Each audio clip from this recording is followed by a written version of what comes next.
Hi and welcome to our next set of videos. Today we're going to be talking about sciatica.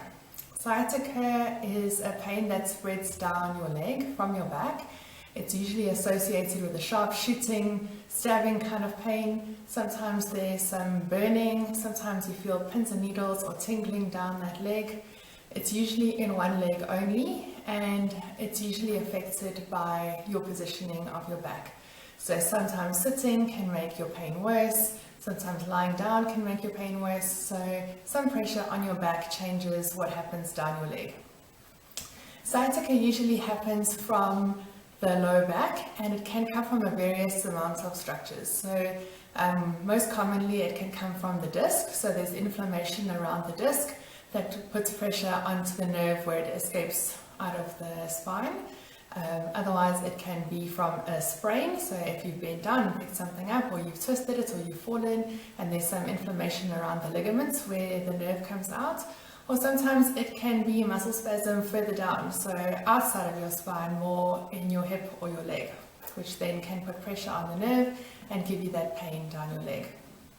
So sciatic pain usually comes from the lower back. So the last 5 vertebrae each have a little nerve that comes out in between there. You can see the disc in the front, and that's very close to that nerve root.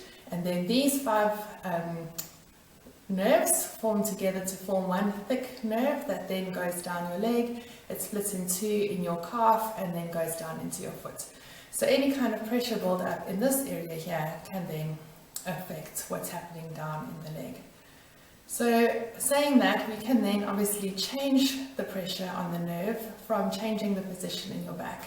And so those are where our exercises are targeted, is to change the pressure in your back to try and take some of that pressure off the nerve that gives you the pain in the leg. So I'm going to give you these few exercises to try at home. Technically, these exercises should make the pain better. And by better, it means that it retracts further up your leg.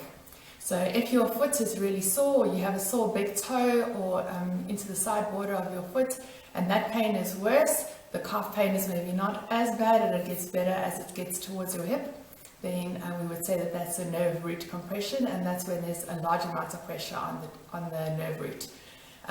Just a vague kind of pain or that dead leg feeling is more just a nerve root or a nerve irritation, and that will obviously heal up a little bit faster.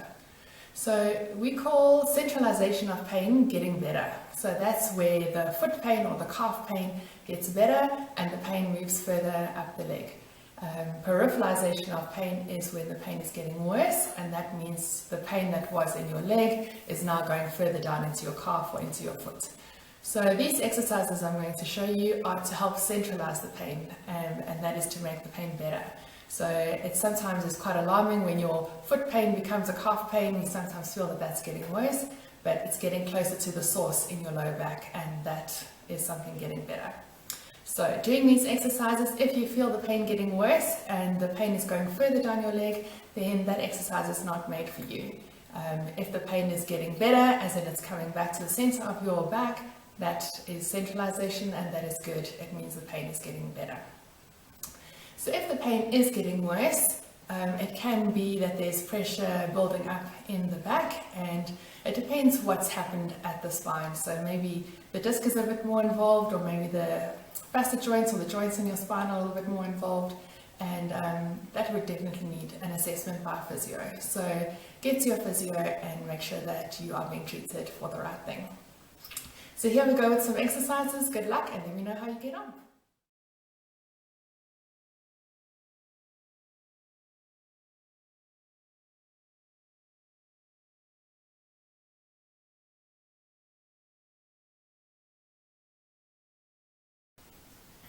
So we're going to start this training with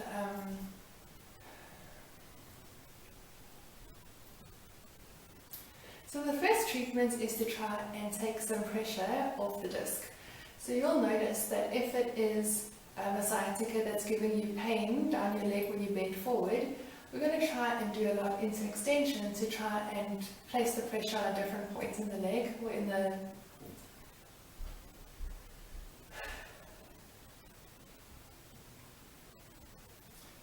So the exercise we're going to do first is to try and change the pressure in the disc and the pressure on the nerve root. So most of the time sciatica gives you pain down the leg when you bend forward. So we're going to counteract that now with extension. So a lot of people find it very difficult to get into extension first. So to lie on your stomach, you may want to pop a pillow underneath your stomach and then just lie flat. You want this pillow to be under your lumbar spine to try and flatten your low back. And you're going to lie like that for a few minutes until the pain in your leg starts to settle down. Once that pain starts to settle, you can then take the pillow out. So you'll see now when I lie down that this arch in my back is a lot more exaggerated. So I'm going to lie like that for a little bit and wait for the pain to settle down. Ideally that pain should be retracting up the leg, so if it was in the foot, it should start coming into the calf, into the hip and towards the low back. Once the stiffness in your low back starts to settle, you're then going to extend further into your back by coming up onto your elbows. And in this position you would also hold it for a few minutes if you can. Otherwise you can do some pulses into that position as well, so you would go between resting on your forearms to going flat again. And then come up onto your elbows and then go flat down again. So you could do that like 10 or so times until you can get into that position and sustain it. And then as that gets better, you would then start to lift yourself up onto your hands and try and sag into that. But you don't need to do this on the first day. Try and aim to lie flat, take the pillow out and try and rest up onto your forearms initially.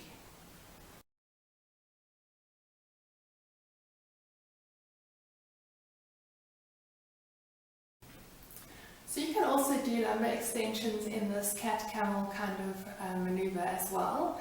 So you'll see then that if you come up into that position, you get an extension in your lower back and you can tuck up and around out that way. Concentrating on trying to get more extension if you can. If you're still struggling to get into this position, you can do the pelvic tilts that we've done in the previous videos.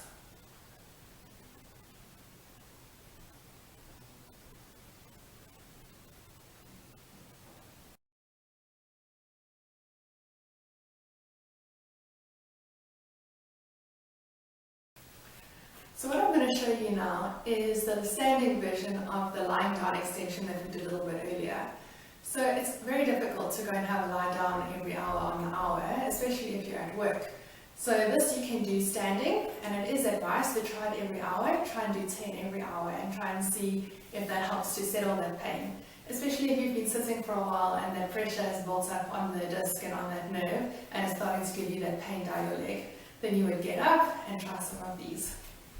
So basically what you're going to do is put your hands onto your hips, so like just below your belt line, and you're going to do an extension over your hands.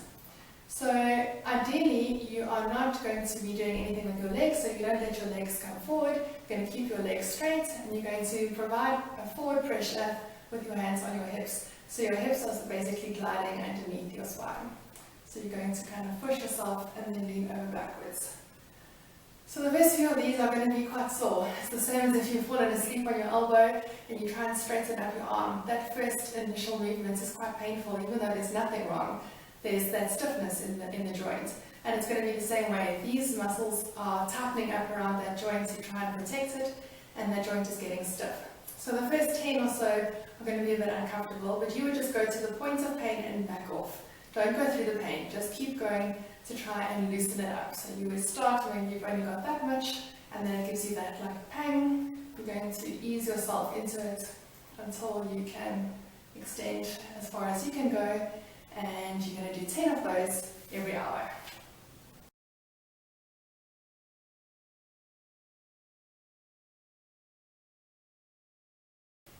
So this exercise is a flossing exercise. We do this to try and loosen that nerve from wherever it may be getting stuck. So if there's some spasm in the hip or in the lower back, if there's any tethering around that nerve that doesn't allow the nerve to slide, kind of like a hose pipe that's been sat in the sun for a little while. If you pull it, it's got a little bit of a give, but it doesn't have like mobility.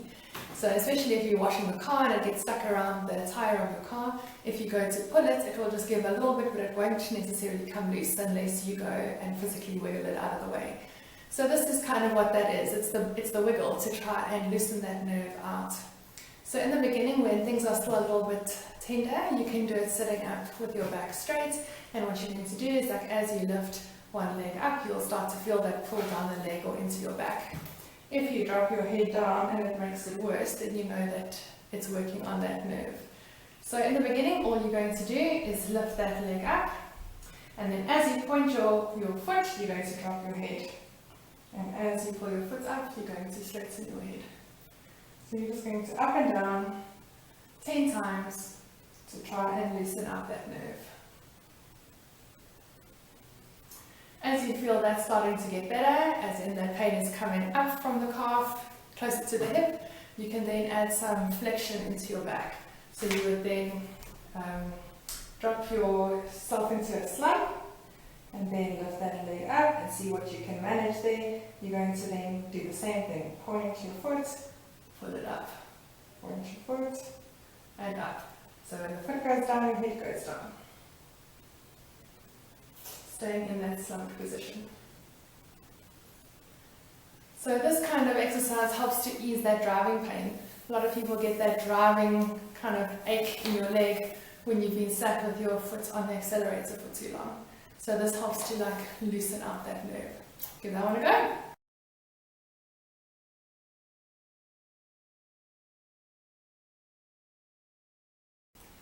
So if the neural flossing exercise sitting is giving you too much trouble, what you can do is try lying down, especially if it's still very acute, because it gives you that support that you need while you're lying down.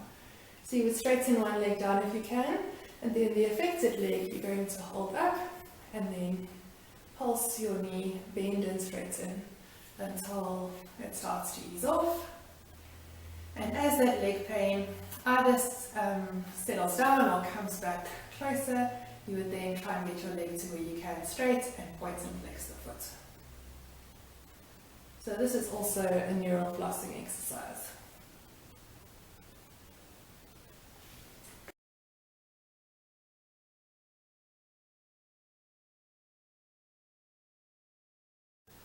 So you may notice that when you have sciatic pain, you also get that ache into your hip that feels like it's giving you that dead leg kind of feeling.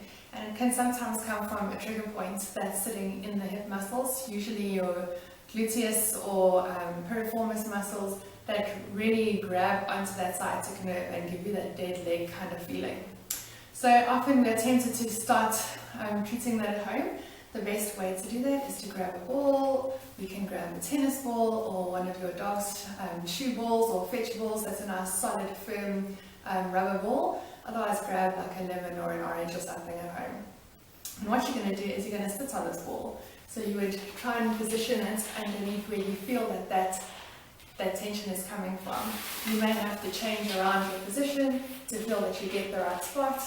And when you get that right spot, you're going to hold it for 30 seconds, 90 seconds, however long it takes for that muscle to let go. You would work yourself around until you feel that spot, and again you can change the position of your leg and try and hold it there, wait for it to settle. Good luck. So another way to target that muscle in the hip is to grab a foam roller. So if you've got one of these at home, you can take a seat on that. You're going to cross the leg that you're going to be mobilizing over the other one. You're going to tilt yourself onto that sore spot and then roll until you feel that you're catching that trigger point. And then when you get it, you'll know all about it and you're going to wait for it to settle down. So you hold it there for 30 seconds, 90 seconds, as long as it takes.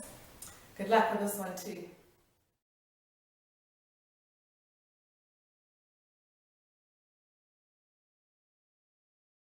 So in order to stretch those glute muscles, you can also try some of these. So an easy one would be to just cross that sore leg over and then use your elbow to kind of pull across. This is nice because it doesn't involve too much lumbar action. You can change your lumbar action to see where it catches you the most, and then you would hold that for 30 seconds, 2 or 3 times. If that doesn't work for you, you can try these others that we've done up until now. You would then straighten the one leg down and pull this leg up and over, holding that for 30 seconds, 2 or 3 times. Or otherwise, the figure of 4 stretch where you cross one leg over the other, and then you put your hand through one leg and pull that up towards you. All of these, you should feel that kind of stretch inside.